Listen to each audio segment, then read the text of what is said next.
तो अब हम बात करते हैं कॉटलिन के अंदर सील्ड क्लास के बारे में। तो सील्ड क्लास क्या होता है? जैसे कि वो क्लास है, क्लास के अंदर आपने क्लास क्रिएट किया हुआ है तो नेस्टेड क्लास उसे कहा जाता है। तो उसके अंदर कुछ फंक्शनैलिटी आपने ऐड की हुई है, लिमिटेड फंक्शनैलिटी, और वही क्लास और उसके चूंकि अंदर क्लास क्रिएट किए हुए वो यूज़ कर पाए और कोई दूसरा यूज़ ना कर पाए, कोई दूसरा इनहेरिट ना कर पाए, तो उसे कहते हैं सील्ड क्लास। तो जो कि क्लास के आगे आपको सील्ड लगाना पड़ता है। तो जैसे कि मैं आपको बता देता हूँ, तो sealed class is a class which restrict the class hierarchy. A class can be declare a sealed class using sealed keyword before the class name. It is used to represent a restricted class hierarchy. तो चलो इसको मैं example के through समझाता। तो इधर मैंने जो कि एक कॉटलिन की फाइल क्रिएट की हुई, इसे मैं कर देता हूँ स्प्लिट और हमारे मेन फाइल के अंदर आ जाता हूँ। तो इधर मैंने जो देख सकते हो क्लास लिया है शेप और इसके आगे मैंने सील्ड लगा दिया है और इसके अंदर मैंने क्लास क्रिएट किया हुआ है। तो सबसे पहला मैंने क्लास क्रिएट किया है सर्कल का, और दूसरा क्लास क्रिएट किया हुआ है स्क्वायर का, और तीसरा क्लास क्रिएट किया हुआ है रेक्टेंगल का। और इसके अंदर मैं प्राइमरी कंस्ट्रक्टर को यूज़ कर रहा हूँ, और कंस्ट्रक्टर को कैसे यूज़ कर रहा हूँ ये मैं आपको दिखा देता हूँ। जैसे कि वेयर रेडियस, वेयर लेंथ और वेयर लेंथ, और INT जो कि ब्रेथ रखा हुआ है। तो रेक्टेंगल का लेंथ तो ब्रेथ होता है, स्क्वायर का जो कि लेंथ ही रहता है, लेंथ इंटू लेंथ, और रेडियस का 2πr² करके आपका फॉर्मूला पता है, तो वो रेडियस फाइंड करने के लिए होता है। और इधर देख सकते हो आगे जो कि शेप को मैं इनहेरिट कर रहा हूँ, जो कि शेप इन सभी का पेरेंट क्लास है। तो शेप इन तीनों क्लास के साथ में यूज़ होगा, बाकी कहीं भी यूज़ नहीं होगा क्योंकि इसे हमने सील्ड लगा दिया। अब इसको यूज़ कैसे करना, तो आपको जो कि फंक्शन क्रिएट करना पड़ेगा, और वो फंक्शन आपको इधर बाहर क्रिएट करना पड़ेगा। इस फाइल के अंदर रहेगा पर इस क्लास के बाहर रहेगा।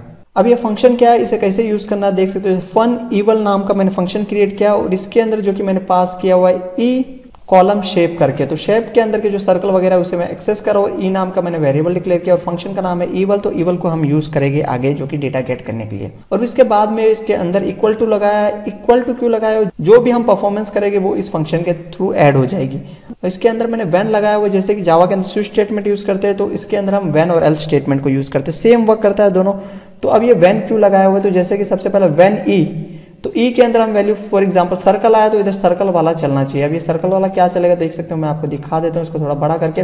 तो when E is shape dot circle, तो हमारा प्रिंट एलन जो कि असाइन कर देगा circle area is 3.14 into E radius into radius, जो कि E dot radius into radius.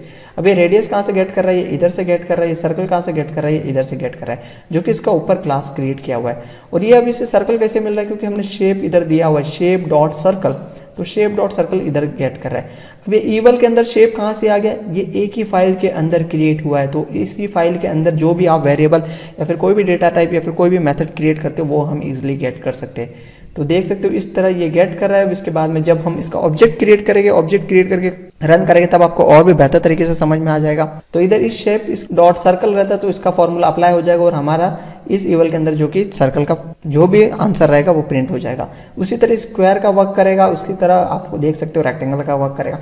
तो व्हेन स्टेटमेंट के बारे में मैंने आपको पहले बताया, तो सेम इसी तरह आप टाइप करते हैं। और इधर एल्स की जरूरत नहीं है, हमने एल्स क्यों नहीं यूज़ किया, क्योंकि हमने तीनों कंडीशन सेटिस्फाई लगाया हुआ है। सर्कल, स्क्वायर, रेक्टेंगल, ये तीनों कंडीशन ही अप्लाई होगी। तो ये तीनों कंडीशन में से एक कंडीशन जो कि हमारा प्रिंट हो जाएगा, जो ऑब्जेक्ट क्रिएट करेंगे वो वाला कंडीशन प्रिंट होएगा। अब मैं आपको इसका ऑब्जेक्ट क्रिएट करके बता देता हूँ। तो सबसे पहला वेयर सर्कल नाम से मैंने वेरिएबल क्रिएट किया, बाद में equal to shape dot circle.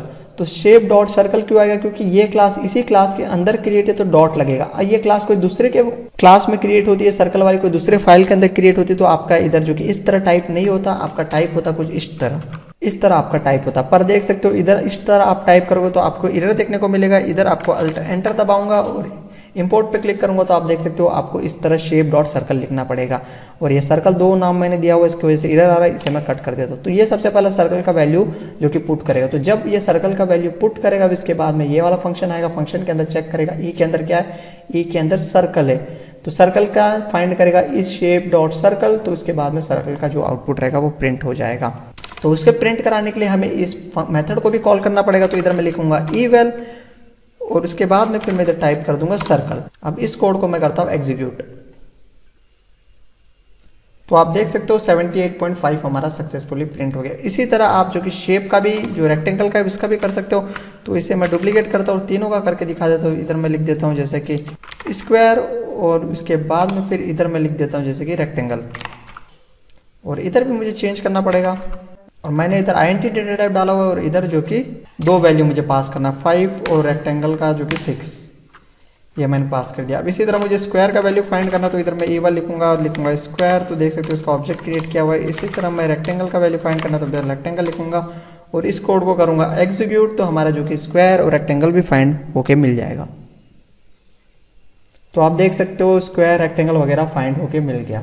और आप ट्राई करोगे डायरेक्ट है ना शेप का ऑब्जेक्ट क्रिएट करने का, तो आप ऑब्जेक्ट नहीं क्रिएट कर पाओगे, इधर आपको एरर देखने को मिलेगा। जब इधर Alt एंटर दबाओगे तो आप देख सकते हो जो कि इसका आप ऑब्जेक्ट क्रिएट नहीं कर सकते हो, तो इसके लिए आपको ये एरर आ रहा है, तो इसे आप कट कर लीजिए। तो आई होप आपको पता चल गया सील क्लास किस तरह यूज़ करते हैं, तो इसको आप प्रैक्टिस करोगे तो और भी बेहतर तरीके से आपको पता चल जाएगा।